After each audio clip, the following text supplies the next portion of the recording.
Hi kids, she's Johnny Putnam. And he's Steve King. And we're backstage with Tommy Emmanuel before a full house concert at the Park West. And we're really excited.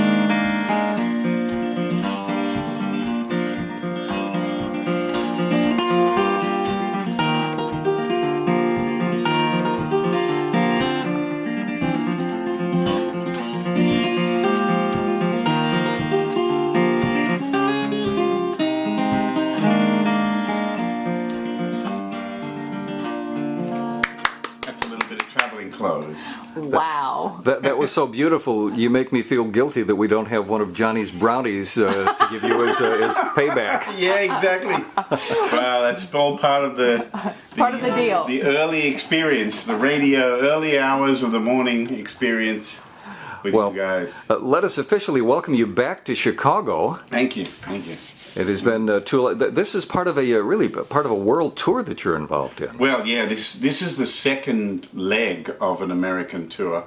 The first leg was in June, and it was like 26 dates, and this is 20 dates in September. Well, we're very lucky to have you here. That's all I can say. This is good. And the line is outside waiting. I said the teeming masses are waiting There they for are. you. Yeah, Yes. the teeming mess as well.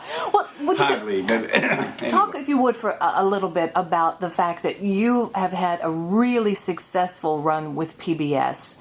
And the concert that you did for them was a win-win. It was great for you. I mean, it was fantastic for PBS stations around the country. Thanks. Well, the PBS have been really, really good, and it's been shown in just about every market in America. And I think some of the areas where the pledges were the highest were some areas of California, some in Kansas, would you believe?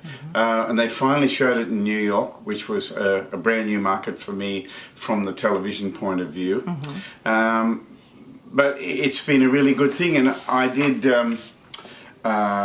a new program, which was the last one we did with Pam Rose, Anthony Snape, and Frank Vignola and Vinny, and that was live at the Balboa, and that was PBS's idea. They wanted me to shoot that and put that show on, so they used that as the pledge drive, and then they went back. This year they've gone back to Center Stage, which is from what, 2009 or something. Yeah.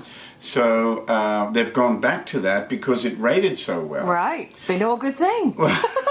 Well, now we've got the new album, which is right here. Right here. Yeah. This is the new album, which is called Live and Solo in Pensacola. And it's a... Who came up with the title? Gina did, my manager, Gina. And I'll tell you why I did this, is because people often say to me, can we get something that's just you? You know, as much as people love the songs that I do with and the interaction with the guests that I love playing with, a lot of people say, can you just give us something where it's just you? So, you know, when you hear this enough, you've got to take note. You know? Now this is a DVD and a CD. Yeah, it's a live CD, live DVD. First one out there. Yeah, that's right. Kim Person did a great job recording it and producing it and mixing and all that stuff. The DVD was done by the PBS team at one of their studios there, and they did a really good job on it. Now this will be available late September. Yep. Absolutely. It's the difference with this one is, first of all, it's just me, and we spent time getting the backdrop looking great. And Clara, my wife, she did all these things that look like huge postcards and stuff like that, which have different scenes for different songs on them.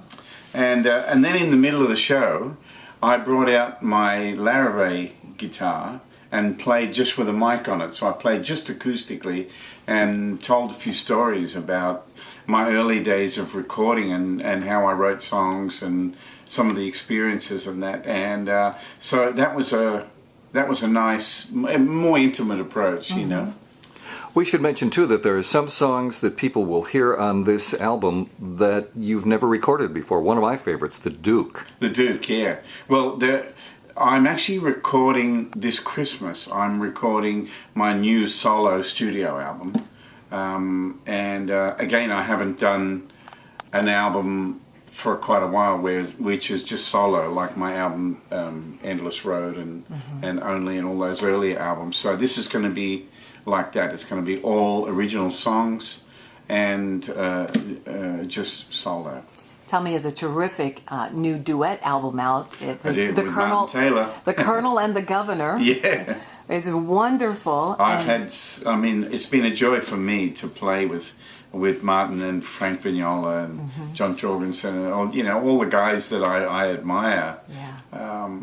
But with Martin and I we are truly like brothers. When we play, it's like two roads come like that and then they go like that. When we you know what I mean? We came from different walks of life, different styles, but as soon as we start to play together, we have such a common bond with music and melody and swing and all that stuff, you know. Sometimes when you're playing with someone, do you start playing things you didn't know you were going to play because they put you in a particular place?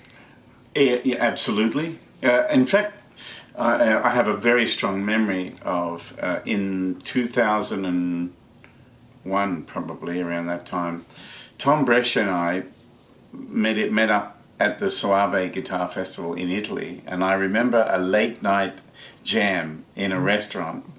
And because Tom's groove is so good, I remember we started playing tunes and I started improvising and soloing, and the stuff that came out of me, because he was really grooving behind me, was like it seemed just that much more inspired and that much deeper, you know. And I was never able to go back to that place again. And I think it was a lot to do with what it felt like when we worked together, when we played together. There was some real chemistry, you know. With Frank, it's different, and it's so exciting. With Martin, I'm always trying to think like the accompanist when I play with Martin, because I want him to take melody more, because I love the way he's got such a genuine 40s kind of approach with the guitar, right out of the 40s. Yeah, it's so authentic. You mentioned Frank, and I have to ask you about a video that has surfaced on YouTube where you're playing The Flight of the Bumblebee. Was that spontaneous? That's crazy good. Oh, it was wild. That was at the Olympic Theatre, Teatro Olimpica in Vicenza in Italy.